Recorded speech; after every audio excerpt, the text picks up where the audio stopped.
alguns dizem, bom, os fortes vão trabalhar e os fracos ficam em casa. A síntese dessa ideologia de inspiração eugenista, quase que de corte nazista, seria a visão de que esses supostos fortes sairiam para trabalhar e que não teriam contato com os fracos. Ora, como é que faz isso na prática? Vai construir casas? O governo vai dar casas para as pessoas que têm algum tipo de imunodeficiência, para os idosos? Porque os jovens vão sair para a escola, alguns vão sair para trabalhar e retornarão para suas casas. Casas com todas as precariedades que nós brasileiros, infelizmente, conhecemos. É um descompromisso com a seriedade que deve inspirar o presidente da República, porque nem ele sabe como se faria isto. De modo que, em síntese, na prática, hoje só há duas posições. Quem tem uma posição de prudência e, nesse momento, defende as medidas preventivas, e quem, na verdade, e como ele próprio, Bolsonaro, tem deixado claro, acha normal que alguns morram. Ele mesmo tem dito isto. Agora, hoje mesmo acabou de dizer, bom, haverá mortes, mas paciência, isso é assim mesmo. Eu quero ver ele dizer isso para as famílias das vítimas. E acho que o chefe de Estado tem o dever de respeitar a memória das vítimas e respeitar suas famílias. Claro que no futuro, e nós esperamos que o mais breve quanto possível, seja viável rever certas restrições. Mas, no momento, o consenso científico é de que as restrições, o chamado distanciamento, o isolamento social, é o único caminho. Quais os impactos que a atuação do presidente neste momento de crise podem causar à economia, na sua opinião? No futuro, inclusive. É importante deixar claro que, quando nós fazemos essa crítica ao presidente da República, não é apenas e tão somente pelo poder simbólico, que já é grave, das palavras agressivas, ofensivas, que ele profere. Não é apenas por esse simbolismo, mas também porque, quando ele profere certos discursos, ele está, na verdade, na prática, ditando diretrizes para a sua própria equipe de governo, o que explica a inércia, a confusão, as lacunas, que até aqui nós estamos vendo em todos os planos. Menos do plano sanitário, porque o ministro da Saúde e uma parte da sua equipe muito empenhado em tentar efetivamente ajudar, embora com dificuldades evidentes. Nós temos uma deficiência hoje de oferta de insumos de saúde, por exemplo, de kits de testagem, que evidencia dificuldades, lacunas do próprio Ministério da Saúde, e eu tenho certeza, em grande parte em razão da ausência de orientações corretas, certas, na direção correta, por parte do presidente da República. No terreno econômico, do mesmo jeito. O negacionismo que ele professou durante semanas que foram fundamentais, fez com que o governo brasileiro tenha sido o último a anunciar medidas econômicas. Ele conseguiu ficar atrás do Trump. Todos os países já haviam anunciado medidas econômicas e estão concretizando.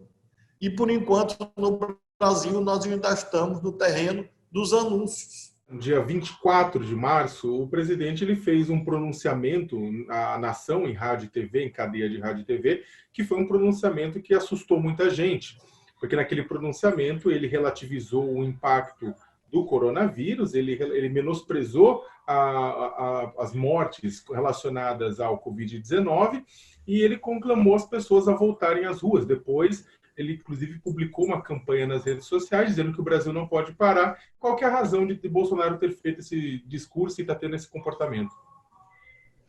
O Bolsonaro só sabe adotar um único comportamento político, porque, na visão dele, é o comportamento bem-sucedido no seu próprio conceito de sucesso, o sentido egoísta do conceito de sucesso, que faz com que ele acredite que esse método extremista, atrapalhado, atabalhoado, agressivo, seja o método certo.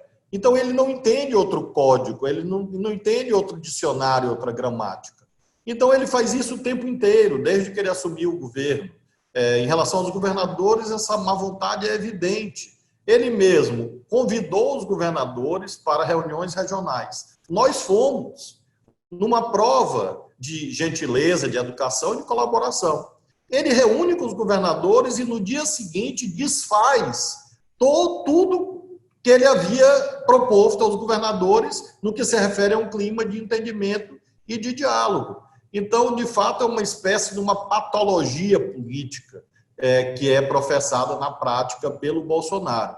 E isso tem consequências, porque ele emana diretrizes ao seu núcleo mais fiel, diretrizes essas que se materializam em ações nas redes sociais e também ações de pequenos grupos, de facções nas ruas, tentando gerar um clima de intimidação. Um e outro acabaram por ceder a essas pressões dessas facções mobilizadas pelo presidente da República. Mas, graças a Deus, a imensa maioria permanece com uma visão técnica, uma visão assentada nas orientações científicas consensuadas, pactuadas em nível internacional e também no Brasil. Agora mesmo, nessa sexta-feira, os 9 governadores do Nordeste, unanimemente, reafirmaram que vão manter, por enquanto, as medidas restritivas cabíveis, como o senso de graduação, de proporcionalidade, porque há os serviços essenciais, há um certo nível de atividade econômica a ser mantido, há atividades que são de maior risco, outras de menor risco. Então, toda essa ponderação está sendo feita por nós, lamentavelmente, solitariamente, uma vez que o governo federal não ajuda. Qual que é a consequência disso após a crise passar? A recessão econômica, descontrole cambial, dificuldade de retomada do crescimento, desemprego, descaso com as políticas públicas e políticas sociais, tudo isso antecede a crise do coronavírus. De modo que o meu diagnóstico hoje é que o Brasil se defronta com 2 patologias, 2 doenças.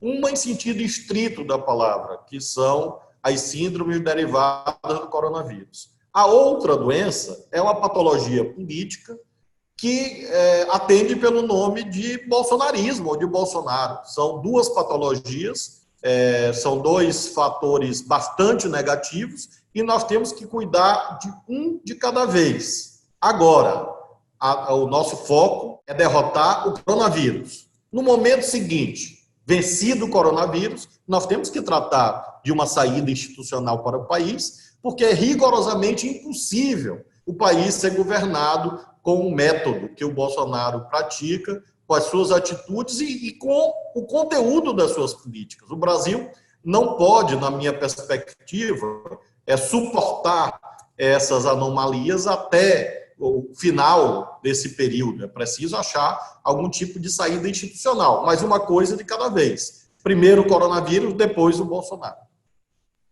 Quando você fala de saída institucional, você está querendo dizer diretamente de impeachment? É uma possibilidade, sem dúvida, porque material de análise, de propositura de uma ação por crime de responsabilidade é bastante farto, lamentavelmente. Eu diria que diariamente são praticados atos, ações comissivas ou omissivas por parte do presidente da República que se amoldam às figuras de crime de responsabilidade descritas tanto na Constituição quanto na Lei 1079. Então, nós temos desde a quebra cotidiana de decoro, da atitude típica que se espera de um chefe de Estado, até mesmo a tentativa de coagir outros poderes do Estado, coagir os entes da federação mediante ameaças. Isso é feito todos os dias, então não é por falta de material. Material há. É preciso, claro, tratar disto juridicamente, politicamente, e o momento não é agora, mas seguramente há material e há necessidade de discussão desse caminho.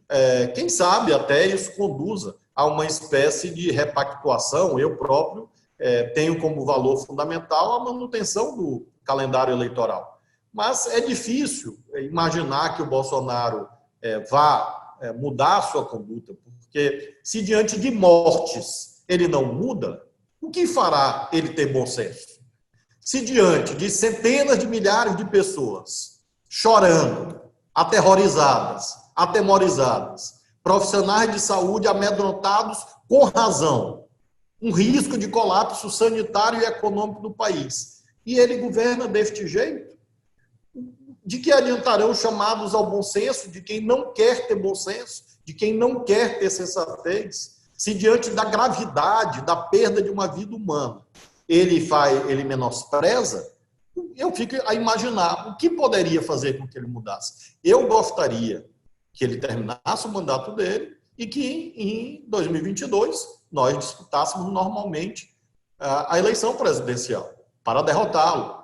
Mas o país também tem um nível que pode suportar, as instituições têm seus limites, e esse estresse institucional e social que o Brasil está submetido talvez seja inaceitável, né? Depois do coronavírus, vamos ver quais são os caminhos que a sociedade deseja, os atores políticos, mas sem dúvida nenhuma essa conduta do Bolsonaro passou de todos os limites políticos, jurídicos e humanitários. Qual